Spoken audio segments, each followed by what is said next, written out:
আপনার ভিডিও মানুষ কেন দেখবে? শত শত ইউটিউবার আছে, লাখ লাখ ভিডিও প্রতি মিনিটে ইউটিউবে আপলোড করা হয়। তারই মধ্যে অডিয়েন্স আপনারই ভিডিও কেন দেখবে? সেই বিষয়ে আমি আজকে এই ভিডিওর মাধ্যমে শেয়ার করবো আপনাদের সঙ্গে। তো ভিডিওতে লাস্ট পর্যন্ত থাকবেন। ভিডিওর মধ্যে আপনি আপনাদের সবকিছু খুলে বলবো, এগুলো মেনে চলে আশা করছি আপনি সবকিছু সম্পূর্ণভাবে ক্লিয়ারলি বুঝতে পারবেন। তো ভিডিও শুরু করা যাক। চলো কথা না বাড়িয়ে ভিডিও এখান থেকে শুরু করি। নাম্বার ওয়ান, কন্টেন্ট ইমপ্রুভমেন্ট করা। কন্টেন্ট ইমপ্রুভমেন্ট বলতে কি বোঝাতে চাচ্ছি? আমি বোঝাতে চাচ্ছি আপনার যে ক্যাটাগরির ভিডিও বানান, তাদের বড় বড় ইউটিউবারদের দেখবেন সেই সেম ক্যাটাগরির তারা কেমন ভিডিও বানাচ্ছে, তাদের ভিডিওগুলো দেখে তার থেকে কিছুটা নলেজ বা ধারণা নিয়ে নেবেন। নিয়ে নেওয়ার পর কি হবে, তাদের থেকে বেটার বানানোর চেষ্টা করবেন। কারণ সেম ভিডিও বানালে কি হবে, সেম ভিডিও অডিয়েন্স এর আগে অনেকবার দেখে ফেলেছে বা অনেকে বানিয়ে ফেলেছে। অনেক এরকম আপনার ক্যাটাগরির বড় বড় ইউটিউবারদের দেখবেন, দেখে কি হবে তাদের থেকে বেটার বানানোর চেষ্টা করবেন। কারণ আপনি যদি সপ্তাহে এক সপ্তাহে ডিম দেওয়া হয়, আপনাকে কি হবে, খেতে ভালো লাগবে না, আপনি বোরিং ফিল করবেন। সেক্ষেত্রে কি হবে, আপনি ভাববেন হয়তো যদি মাছ হতো খেতে আরো বেটার লাগতো। সেহেতু মানুষের ঠিক অডিয়েন্সও ঠিক ইউটিউবে এমন আছে যে তারা একই ভিডিও বারবার দেখতে বোরিং ফিল করে। সেক্ষেত্রে কি হয়, তারা নতুন কিছু চায় যে ভিডিওর মধ্যে নতুনত্ব থাকবে অ্যাকচুয়ালি।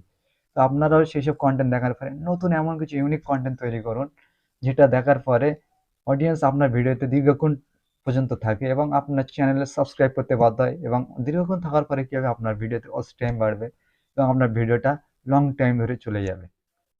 নাম্বার টু হচ্ছে সেলফ ইমপ্রুভমেন্ট। সেলফ ইমপ্রুভমেন্ট বলতে আমি কি বোঝাচ্ছি, বলছি আমি নিজেকেই ইমপ্রুভমেন্ট করতে হবে আর কি। নিজেকে ইমপ্রুভমেন্ট করতে বলতে আমি কি বোঝাতে চাচ্ছি, নিজের কথা বলার অঙ্গিভঙ্গি, স্টাইল, লাইক কথাটা কেমন স্টাইলিশে বলছেন। আপনার কথা বলার সাথেই কিন্তু আপনার মানুষ আটকে যাবে।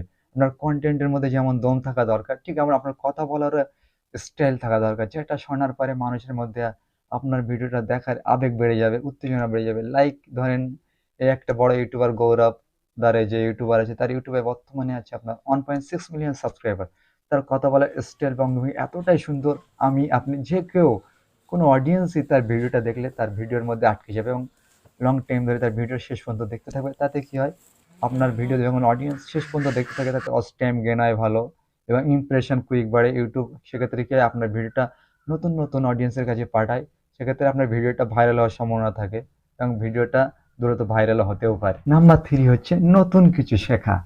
আপনি প্রতিনিয়ত নতুন কিছু শিখুন ইউটিউব থেকে, যেটা আপনাকে ভিডিও মেক করতে প্রচুরভাবে সাহায্য করবে এবং নিজেকে প্রচুরভাবে ইমপ্রুভমেন্ট করবে। নতুন কিছু শিখতে হলে আপনি কি করুন, প্রতিনিয়ত আপনার ক্যাটাগরি যেসব বড় বড় ইউটিউবাররা আছে তাদেরকে ফলো করুন। আপনি বলছেন এটা কি ধরনের কথা, অবশ্যই আপনার বড় বড় ইউটিউবাররা যারা আছে আপনার ক্যাটাগরি তাদেরই না ফলো করলে আপনি ঠিকভাবে গন্তব্যে পৌঁছতে পারবেন না। তারা স্টার্টিং এ কিভাবে ভিডিও ছেড়েছিল বা কিভাবে সে স্টার্ট করেছিল, তারা এখন বর্তমানে কোন অবস্থানে আছে, তাদেরকে ফলো করুন। করে তাদের অনুযায়ী তারা যেমন ভিডিও করেছিল সেম কোয়ালিটির ভিডিও আপনি বানানোর চেষ্টা করেন, কিন্তু তার থেকে একটু বেটার। সেম কোয়ালিটির বলতে সেম বানালে হবে না, তাতে একটু বেটার বানাতে হবে। সেক্ষেত্রে কি হবে, অডিয়েন্স দেখতে ভালো লাগবে বা অডিয়েন্সকে দেখতে আবেগ বেড়ে যাবে। সেক্ষেত্রে একটু সেম কোয়ালিটির ভিডিও একটু ইউনিক করে, একটু অন্যভাবে ঘুরিয়ে করুন একটু। সেক্ষেত্রে কি অডিয়েন্স আপনার ভিডিওতে বেশিক্ষণ থাকবে এবং আমার ভিডিওর এঙ্গেজ হবে ভালো। সেক্ষেত্রে আবার ভিডিওটা লং টাইম চলবে।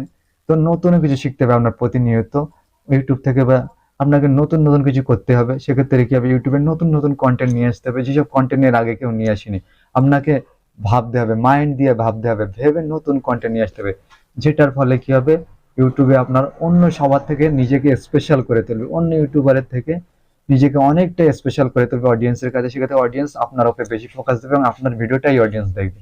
সেক্ষেত্রে কি হবে, আপনার ভিডিও লং টাইম চলে যাবে এবং আপনি অবশ্যই একসময় সাকসেসফুল ইউটিউবার হিসাবে লং টাইম কন্টিনিউ করে যেতে পারবেন। এবং আপনার ভিডিও কন্টিনিউ চললে আশা করছি লং টাইম ধরে আর্নিংও করতে পারবেন।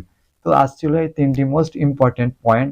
আশা করছি এই তিনটি পয়েন্টের উপর আপনারা যদি ফোকাস করেন খুবই দ্রুত সাফল্য দেখতে পাবেন। আশা করছি আমার ভিডিওটা এই পর্যন্ত ছিল আজকে। যদি ভিডিও ভালো লাগে প্লিজ লাইক, কমেন্ট, শেয়ার এবং আমার চ্যানেলে নতুন হয়ে থাকলে অবশ্যই আমার চ্যানেলটা সাবস্ক্রাইব করতে বলবেন। আপনাদের একটা লাইক, কমেন্ট, শেয়ারে আমাকে ভিডিও বানাতে উৎসাহ করে। সেক্ষেত্রে অবশ্যই আমাকে পাশে থাকুন, আমাকে সাপোর্ট করুন। আপনার জন্য আরো এরকম অনেক ভিডিও আমি আনতে থাকবো। তো দেখা হবে নেক্সট ভিডিওতে। খোদা হাফেজ।